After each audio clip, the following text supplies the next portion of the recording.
Hello दोस्तों, तो आज हम समझने वाले हैं कि ट्रिपल टी डायग्राम क्या होता है। अब ये जान खाता है जिंदगी में हमारी, लेकिन बहुत आसान है। आज मेरे साथ आपको समझ आ जाएगा। देखिए, इस तरह का कोई एक डायग्राम आपको देखने को मिलेगा जिसको हम ट्रिपल टी डायग्राम बोलेंगे। तो ये समझ नहीं आता, उसको समझने के लिए पहले ये समझना पड़ेगा कि दुनिया में चल क्या रहा है। अगर दुनिया में चल क्या रहा है समझ आ जाए तो हमें ट्रिपल टी डायग्राम समझ आएगा। जैसे कि ये देखो, अब यहां पे ऑपरेशन करने के लिए तैयार है, यहां पे टूल, यहां पे बर्तन पड़े हैं, यहां पे वो जो गिटार नहीं होती उसकी वायर वो वाली आ गई। सस्पेंशन ब्रिज, आई थिंक आपको क्लियर दिख रहा हो, सस्पेंशन ब्रिज हो गया, ठीक है, वायर होगी। ये सारी चीजें जो आप देखेंगे अलग अलग है और अलग अलग यूज है। अब जहां पर आपको ऑपरेशन करना है वहां पे आपको क्या चाहिए कि मेरे टूल्स के ऊपर जंग ना लगे। अगर मान लीजिए डॉक्टर के किसी टूल के ऊपर जंग लगी है और वो ऑपरेशन करने लगा है, खोल रखा है शरीर उसका, उसके अंदर कटिंग करने लगा, भाई जंग लगी है तो गया, मरीज तो गया। तो ऐसा स्टील चाहिए। स्टील ऐसा चाहिए जहां पर मान लीजिए ब्रिज बना रहे हो, वहां पे सस्पेंशन ब्रिज पे वायर डालनी है, ऐसी वायर चाहिए जो पूरा लोड उठा सके। अब किसी की रिक्वायरमेंट कुछ है, किसी की कुछ है, तो उसी तरह का स्टील हमें देना पड़ता है कि लो भाई साहब ये स्टील लो, ये स्टील इस कार्य के लिए यूज होगा। अच्छा, ऐसा होता है? हाँ जी, ऐसा होता है।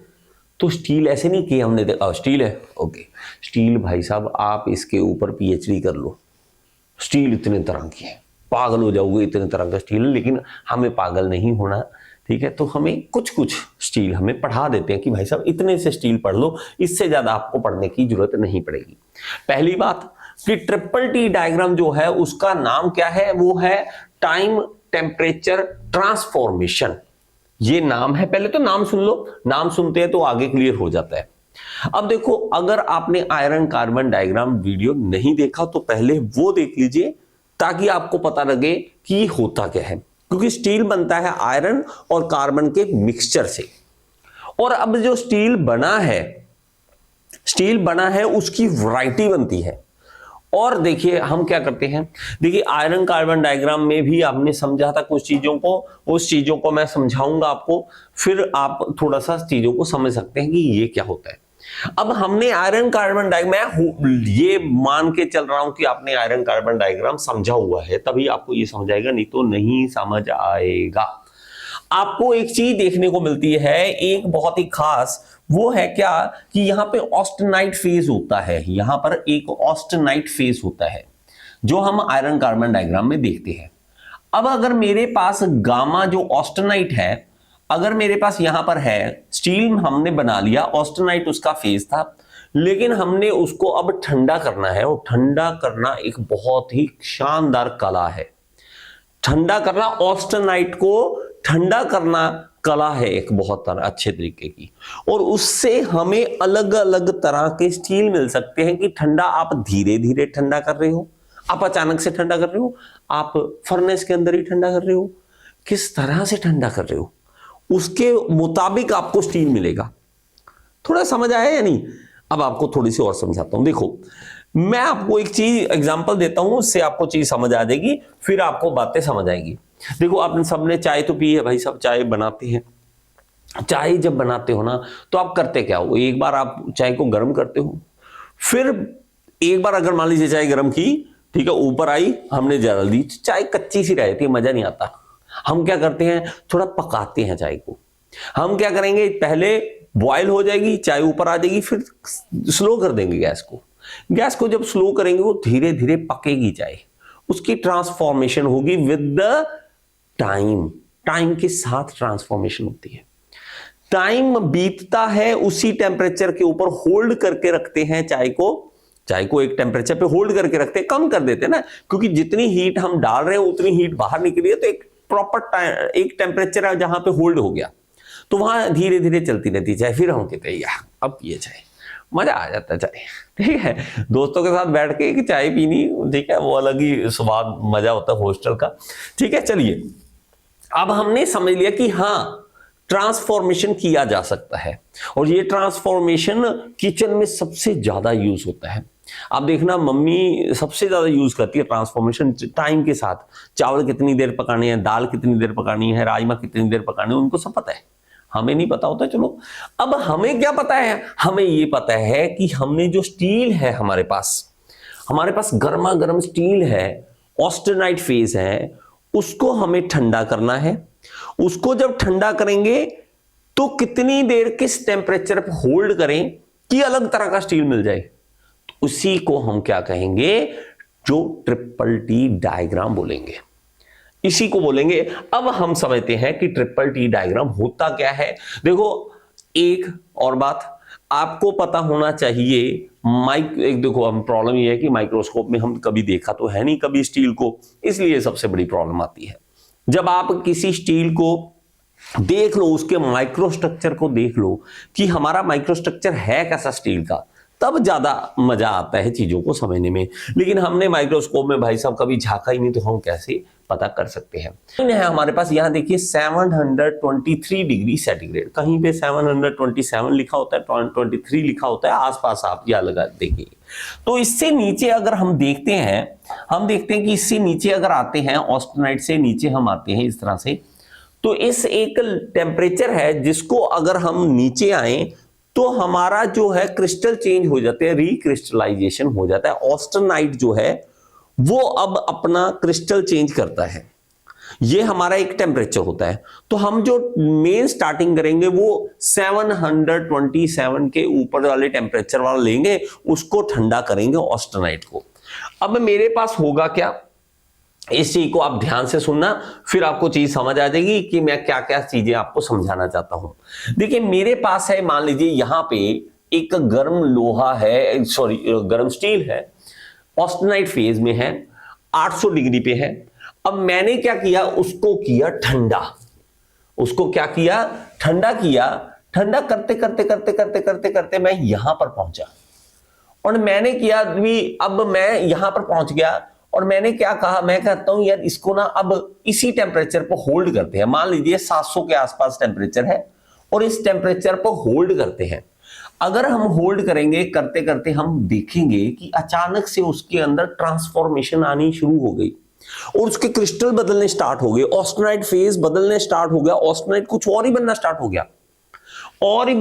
हो गया, उसके क्रिस्टल चेंज होने स्टार्ट हो गए। इस लाइन से ये देखिए यहां से स्टार्ट हुए, बदलते बदलते पूरे बदल गए और नई ही चीज बन गई हमारे पास। एक नई चीज बन गई, हमने कहा ये क्या बन गया हमारे पास, ये एक नया फॉर्म बन गया। क्या, पेरलाइट बन गया, पेरलाइट बन गया, ये एक पेरलाइट बन गया। अब पेरलाइट बना, अच्छा ये नया स्टील बन गया पेरलाइट। इसकी क्वालिटी क्या है, कहता है ये बहुत टफ है, पेरलाइट जो है बहुत टफ है।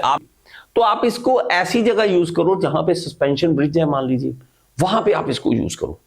तो आप इसको पेरलाइट को ऐसी जगह पे यूज करोगे जहां पे हमें कोई टफनेस वाला हार्ड ज्यादा टफ चीज है, वहां पे हमें ज्यादा फोर्स लगना है, ज्यादा झटके बर्दाश्त करने, वहां पर हम इसको यूज कर लेंगे।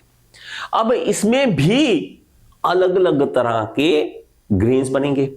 अगर आपने इस टेम्परेचर पर रखा, होल्ड करा, 700 के आसपास कहीं रखा, वहां पे हमारे पास जो परलाइट बनेगा वो कोर्स परलाइट बनेगा। और उसके बाद हमने कहा नहीं यार, मैं तो ना और ज्यादा इसको ठंडा करता हूं, यहां तक लेके आता हूं, 600 के आसपास लाता हूं। मान लीजिए 600 के आसपास अगर मैं लेकर आता हूं इसको, और मैं कहता हूं कि इसके बाद इसको मैं अब ठंडा करूंगा, यहां पे आया तो अब 600 पे होल्ड कर लिया, 600 पे होल्ड करा, और धीरे धीरे ये क्या है, ट्रांसफॉर्मेशन की स्टार्ट हो गई। ट्रांसफॉर्मेशन, अब क्रिस्टल चेंज होने स्टार्ट हो गए। अब स्टार्ट हुए 50% हो गए, फिर पूरे हो गए, और ये हमारा जो बनेगा वो बनेगा फाइन परलाइट बनेगा। अब ये हमारा जो बना, ये भी अलग तरह का बन गया। तो परलाइट भाई साहब जिन्होंने साइंटिस्टों ने किया काम, उन्होंने ये काम करके परलाइट हमें बना के दिखा दिया कि लो जी भाई साहब ये लो। मैं क्या करता हूं, नहीं सर मैं कहता हूं ये तो आपने कर दिया, ये आपने ऑस्टेनाइट के बारे में बता दिया कि ऑस्टेनाइट जो है वो परलाइट में बदल गया। और ज्यादा हम अगर 600 नहीं 550 के नीचे अगर करें तो तो मैंने ठंडा किया धीरे धीरे धीरे 500 के आसपास लाया। मैं क्या करूंगा, मान लीजिए मैं इस तरह से चलता हूं, मैं आपको एक एग्जांपल देता हूं। यहां से चला चला चला चला चला 500 डिग्री तक आसपास आया, और उसके बाद मैंने उसको उसी टेम्परेचर पर होल्ड किया, और टेम्परेचर पर होल्ड करके देखा, वो ट्रांसफॉर्मेशन होने लगी, नया ही बन गया। क्या? बेनाइट बन गया। बेनाइट बन गया। अब बेंस भाई साहब थे, उन्होंने बेंस भाई साहब ने बना के दिया कि लीजिए भाई साहब, ठीक है। अगर कहीं श्यामलाल ने बनाया होता इंडिया में तो श्यामलाइट होता, लेकिन नहीं भाई, श्याम भाई साहब कैसे से और पंगे में लगे हुए थे। चलिए ठीक है, तो बेनाइट बन गया हमारे पास।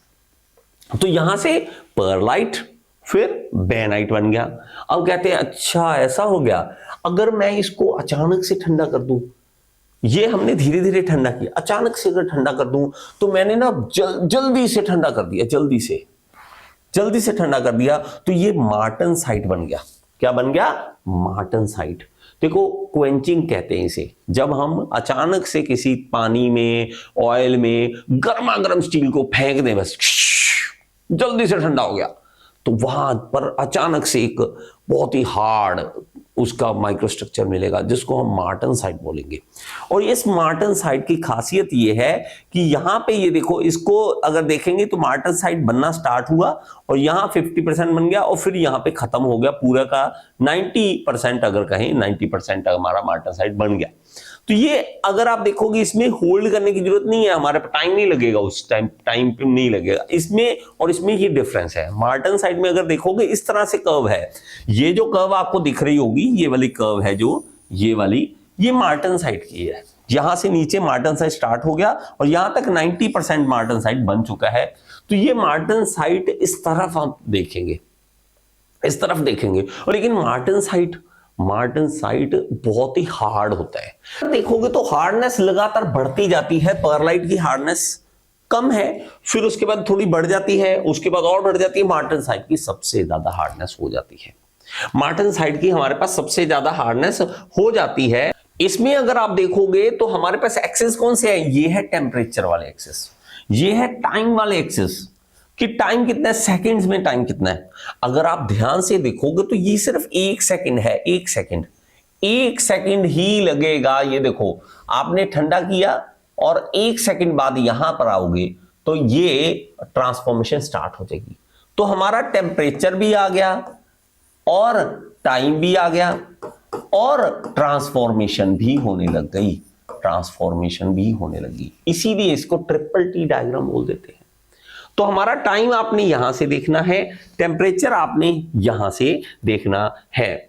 और इसकी बात करें तो ये हमारा जो इसको एक आइसोथर्मल ट्रांसफॉर्मेशन कर्व भी बोल देते हैं। आइसोथर्मल मतलब एक ही टेम्परेचर पर जब हम रखते हैं किसी चीज को, उसको हम आइसोथर्मल बोल देते हैं। अब परलाइट देखिए, जहां पे टफनेस एप्लीकेशन है हमारी, जैसे कि हमारे वायर्स हैं, ठीक है, जैसे कि हमारी ये वाली वायर्स बनती हैं स्टील की, जैसे हमारे सस्पेंशन ब्रिज होते हैं, तो ये परलाइट हम यहां पर यूज करेंगे। अब बात करते हैं बेनाइट की। बेनाइट जो है वो है क्रीप रेजिस्टेंस बहुत अच्छी है उसकी।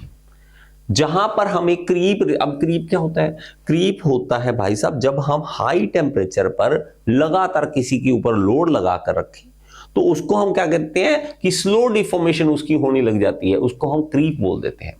अब जैसे कि पावर जनरेशन में बहुत सारी ऐसी एप्लीकेशन होती है, पावर जनरेशन वाले में, प्लांट में, तो वहां पे हमें क्रीप रेजिस्टेंस चीजें चाहिए होती हैं, तो उसको जब बनाएंगे तो हम बेनाइट स्टील के साथ बनाएंगे। बात समझ आए? और ये एक और खासियत क्या है कि वेल्डेबल है। जहां पे भी हम वेल्डिंग करना चाहते हैं, जहां पे हम वेल्डिंग की जरूरत पड़ सकती है, वहां पे हम बेनाइट का यूज करेंगे। ओके, और हमारे पास मार्टनसाइट। अब बात आई थी मार्टनसाइट की। मार्टनसाइट जो है वो क्रोजन रेजिस्टेंस है। मार्टनसाइट क्रोजन रेजिस्टेंस है कि जहां पर हमारे पास, जैसे मैंने आपको ये एप्लीकेशन बताई थी कि हमारे पास ब्लेड जो सर्जिकल इंस्ट्रूमेंट्स है, तो वो हमारे पास नहीं, जंग नहीं लगनी चाहिए भाई, उसके क्रोजन नहीं लगनी चाहिए, तो हम उसको मार्टनसाइट से बनाएंगे। हम स्प्रिंग की बात करें, वहां पर भी स्प्रिंग, जो स्टील के स्प्रिंग है, यहां पे हम टरबाइन की बात कर रहे हैं, तो टरबाइन के ब्लेड जो है वो लगातार क्रोजन से बचाना है हमें भाई साहब, क्योंकि लगातार स्टीम के कांटेक्ट में आना है, तो इसके लिए हम यूज करेंगे ब्लेड जो होते हैं। आप रेजर ब्लेड यूज करते हो, वो भी हमारा, तो वो मार्टनसाइट है। तो हमें बनाना कैसे है और कहाँ यूज करना है, ये दोनों चीजें पता होनी चाहिए। ये दोनों चीजें हमें पता लगती हैं तभी हम इसको यूज कर पाते हैं, नहीं तो कोई फायदा नहीं है, कोई फायदा नहीं है इसको समझने का। तो आपको चीज समझ आए, उसका एप्लीकेशन पता हो, तभी मजा आता है। इसको हम एक और नाम भी बोल देते हैं, एक और अगर कहेंगे इतने नाम, हाँ, इसको सी कर्व भी बोल देते हैं। कई बुक्स में आपको सी कर्व देखने को मिलेगा, कई बुक में एस कर्व ना देखने को मिलेगा। अब सी कैसे, ये देखो सी बन रहा है, अगर एस कैसे, लोग कहते हैं नहीं जी ये तो ऐसे है, तो एस बन रहा है तो एस कर्व बना देते हैं, ट्रिपल टी डायग्राम बोल देते हैं, ओके, आइसोथर्मल ट्रांसफॉर्मेशन कर्व बोल देते हैं। तो ये सारे नाम इसी के हैं, ठीक है। आई होप ये चीज आपको समझ आई हो। अगर आप मेरे से एसएससी जेई, आरआरबी जेई की तैयारी करना चाहते हैं तो आप ऐप डाउनलोड कर लीजिए। ऐप के अंदर ये सारा कोर्स, ये सारा मटेरियल आपको आराम से मिल जाएगा विदाउट एनी एड, ओके। और अगर आप किसी भी जेई एग्जाम की तैयारी करना चाहते हैं, आपको लगता है सर मैं अपने स्टेट के लेवल की जेई की एग्जाम तैयारी करना चाहता हूँ, नो इशू, आप ऐप में आइए, ऐप डाउनलोड करके उसके अंदर मेरे साथ all in one JEE course को ज्वाइन कर सकते हैं। Thank you so much. Next video में फिर से मिलेंगे।